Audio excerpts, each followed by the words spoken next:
Tourism एक बहुत बड़ी चीज़ है। अब आप देखिए हिमाचल में पहले बाहर वालों के लिए उन्होंने टैक्स बढ़ा दिए, अब उन्होंने टैक्स कम कर दिए। अब आप देखिए जो हमारी टूरिज्म के अपने वाहन हैं उनके 1500 से बढ़ा के 8000 कर दिए हैं। सब मतलब त्रासत है। आप देखिए पंडोह में जो रोड है उन्होंने कहा कि दशहरे के टाइम इसको ठीक कर देंगे, 15 दिन में ठीक कर देंगे। अभी 2.5 करोड़ कितना दिया था वो बजट खत्म कर दिया, अभी कल से फिर काम शुरू हो गया, अगले अभी 2 महीने लगेंगे। सड़कों का बहुत बुरा हाल है, लोगों को जो मदद मिलनी चाहिए थी वो बिल्कुल कोई मदद नहीं मिल रही है, आप देख ही रहे हैं। और ऊपर से आप देखिए जो इन्होंने 10 गारंटियाँ की, अगर मैं उसकी बात करूँ, 1500 की बात करूँ या दूसरे और एम्प्लॉयमेंट की बात करूँ, किसी भी क्षेत्र में इनकी कोई योगदान। ऐसा कौन सा मुद्दा है जो उन्होंने उठाया और जिस पे उनको आंका जाए? और बल्कि वो तो अभी अध्यक्ष भी हैं और एमपी भी हैं, और अभी आप देखिए उनके आपस में गुटबाजी कितनी है। सुखविंदर सुक्खू जी मुख्यमंत्री और उनके बेटे और वो खुद अलग से चली रही हैं, आपस में बहुत उनकी लड़ाई है। तो उनका ध्यान तो बिल्कुल भी लोगों की तरफ या मंडी की कंस्टिट्यूएंसी की तरफ नहीं है। हाँ, इतना ज़रूर है, अब उन्हें मालूम है कि चुनाव की वेला आने वाली हैं, तो अभी पिछले 1-2 हफ्ते से वो थोड़ी एक्टिव जरूर। उन्होंने हाल ही में इच्छा जाहिर की है कि मैं चुनाव लड़ना चाहती हूँ या राजनीति में आना चाहती हूँ, इसे कैसे देखते हैं? वो चाहे मंडी से इच्छा जाहिर करें या भारतवर्ष में कहीं और जगह से इच्छा जाहिर करें, ये तो उनकी व्यक्तिगत। द न्यूज़ अडार में आप सभी का स्वागत है। मैं हूं मुनीश और आज हम बातचीत कर रहे हैं ब्रिगेडियर कुशाल ठाकुर से। ब्रिगेडियर कुशाल ठाकुर किसी पहचान के मोहताज नहीं हैं।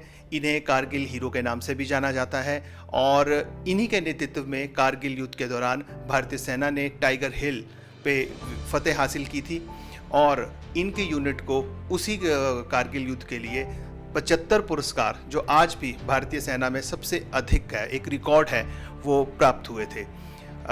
पॉलिटिकली अगर बात की जाए तो कुशाल ठाकुर को भारतीय जनता पार्टी ने पूर्व उपचुनाव जो 2021 में हुआ था मेंबर पार्लियामेंट लोकसभा का, उसमें इन्हें अपना प्रत्याशी बनाया था और ये बड़े ही कम 1% के मार्जिन से ये चुनाव जो थे अब जीत नहीं पाए थे।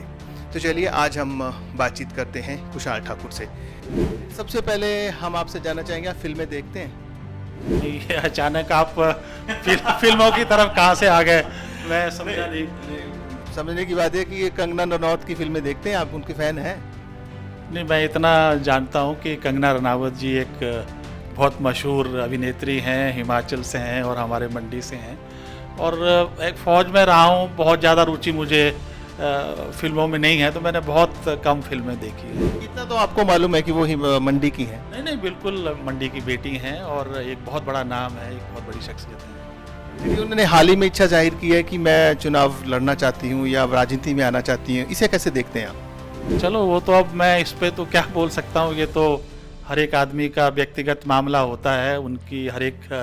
लेकिन आप जानते हैं हमारी पार्टी में, हमारे संगठन में बड़ा सीधा साधा साफ है कि यहाँ पर जो भी टिकट दिया जाता है या टिकट की मांग की जाती है वो पार्टी डिसाइड करती है किसको देना है, संगठन डिसाइड करता है, तो वो उनका कार्यक्षेत्र है और जिसको भी पार्टी डिसाइड करती है, संगठन डिसाइड करता है, टिकट उसी को दिया जाता है। ये तो आप जानते हैं ना कि वो मंडी से हैं, तो वो अगर इच्छा मंडी से जाहिर कर देंगी, फिर आप उसे कैसे देखेंगे? नहीं, बिल्कुल, वो चाहे मंडी से इच्छा जाहिर करें या भारतवर्ष में कहीं और जगह से इच्छा जाहिर करें, ये तो उनकी व्यक्तिगत इच्छा है और पार्टी ने टिकट देना है, उसका निर्णय पार्टी ने करना है। आप इसे किस तरह से देखते हैं कि जो फिल्म स्टार्स हैं ये अपनी स्टार जो इनकी इमेज होती है उसका फ़ायदा उठा के राजनीतिक पार्टियां इनको टिकट्स दे देती हैं और जो आम कार्यकर्ता होता है, जो मिट्टी से जुड़ा, ज़मीन से जुड़ा है, जो असल में कार्यकर्ता होता है, वो कहीं ना कहीं पीछे हट जाता है। इसे आप किस दृष्टि से देखते हैं? देखिए, मैं तो एक छोटा कार्यकर्ता हूँ पार्टी का, इस पे मैं ज़्यादा टिप्पणी नहीं कर पाऊंगा, लेकिन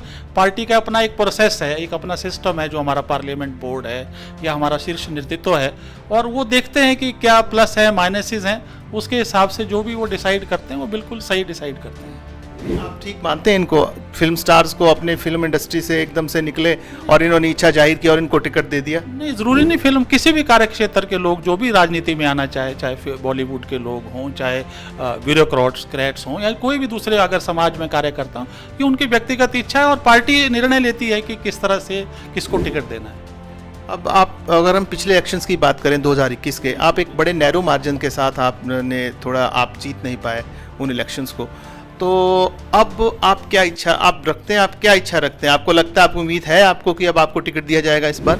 नहीं, देखिए, मैंने कहा पार्टी टिकट किसको देती है नहीं देती है, मैंने कहा वो बिल्कुल उनका निर्णय है, उसके बारे में मैं सोचता भी नहीं हूँ। आप अभी लोगों से मिल रहे हैं, मतलब आप जैसे राजनीति में ही हैं, अब आप भाजपा के ही एक कार्यकर्ता के रूप में आप लोगों से मिल रहे हैं? नहीं, बिल्कुल, ये मेरी फौज में, जैसे मैंने कहा, सेवा की, उसके बाद मन में था कि जन सेवा में उतरूं। आपने देखा 2014 में भी मेरा नाम पैनल में था, 19 में भी था, और बहुत आभारी हूं पार्टी का, जिसने मुझे मौका दिया और जो इस बार मुझे करने का। और उसमें ये नहीं है कि मैं एमपी बनूं या मुझे कोई सत्ता मिले या मुझे कोई बड़ा वो मिले, सिर्फ यही है कि किस तरह लोगों के बीच में या आप लोगों के हित में काम कर सके या पब्लिक के लिए कोई काम कर सके। अभी प्रतिभा सिंह को जब से एमपी बनी है, उनके कार्यकाल को किस तरह देखते हैं आप? प्रतिभा सिंह जी अभी तो खैर अभी बनी है एमपी, पर उससे पहले भी 2-3 कार्यकाल उन्होंने किए हैं। अगर पार्लियामेंट में भी देखिए, मुझे नहीं लगता कभी भी उन्होंने मंडी जो हमारा ये जो संसदीय क्षेत्र है, इसकी कभी कोई बात उठाई हो या कोई बड़े मुद्दे उठाए हों। और अभी आप देखिए, इतनी बड़ी त्रासदी हिमाचल में हुई, खास करके मंडी में हुई, पूरा मंडी जो पार्लियामेंट कंस्टिट्यूंसी है प्रभावित हुई है। लेकिन आपने देखा हमारी माननीय सांसद जी नदारद थी, और ऐसे मौके पे जब गडकरी जी यहाँ पे आए, नड्डा जी यहाँ पे आए, हमारे विपक्ष के हमारे जो नेता हैं आजकल और पूर्व मुख्यमंत्री जयराम ठाकुर जी हैं, रात दिन लोगों के बीच में उनका दुख दर्द बांट रहे हैं। और पर हमारी जो माननीय सांसद जी थी वो बिल्कुल नदारद थी। और मंडी के लिए मैं आपसे पूछना चाहता हूँ, उन्होंने क्या किया? आप काशी धाम बोलते, इसकी ज़रूरत नहीं है।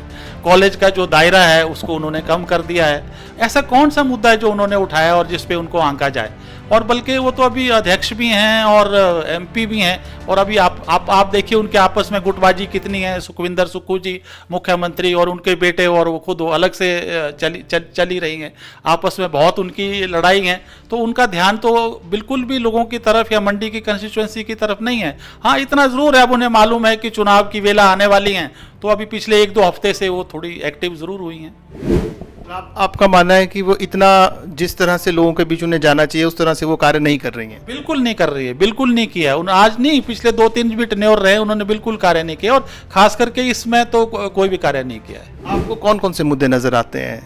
नहीं, हमारे बहुत सारे मुद्दे हैं, किसानों के मुद्दे हैं, जैसे तो बाढ़ का ही मुद्दा बहुत बड़ा मुद्दा है हमारा। जैसे आप देखिए, जो पटेल यूनिवर्सिटी है मंडी की है, ये इसी का कार्य ख़त्म कर दिया। हमारा बल का जो एयरफील्ड है वो ठंडे बस्ते में चला गया। हमारा जो काशी धाम, इतना सुंदर टूरिज़्म, युवाओं के लिए बहुत सारे जो मौके होने थे रोजगार के लिए, वो सारा ठंडे बस्ते में चला गया। टूरिज़्म एक बहुत बड़ी चीज़ है। अब आप देखिए, हिमाचल में पहले बाहर वालों के लिए उन्होंने टैक्स बढ़ा दिए, अब उन्होंने टैक्स कम कर दिए। अब आप देखिए, जो हमारी टूरिज़्म के अपने वाहन हैं उनके 1500 से बढ़ा के 8000 कर दिए हैं। सब मतलब त्रासत है। आप देखिए, पंडोह में जो रोड है, उन्होंने कहा कि दशहरे के टाइम इसको ठीक कर देंगे, 15 दिन में ठीक कर देंगे। अभी 2.5 करोड़ कितना दिया था, वो बजट खत्म कर दिया, अभी कल से फिर काम शुरू हो गया, अगले अभी 2 महीने लगेंगे। सड़कों का बहुत बुरा हाल है, लोगों को जो मदद मिलनी चाहिए थी वो बिल्कुल कोई मदद नहीं मिल रही, आप देख ही रहे।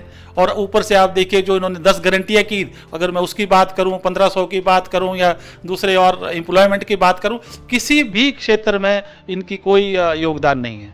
ठीक है कुशाल जी, हमारे से बात करने के लिए बहुत बहुत धन्यवाद। बहुत बहुत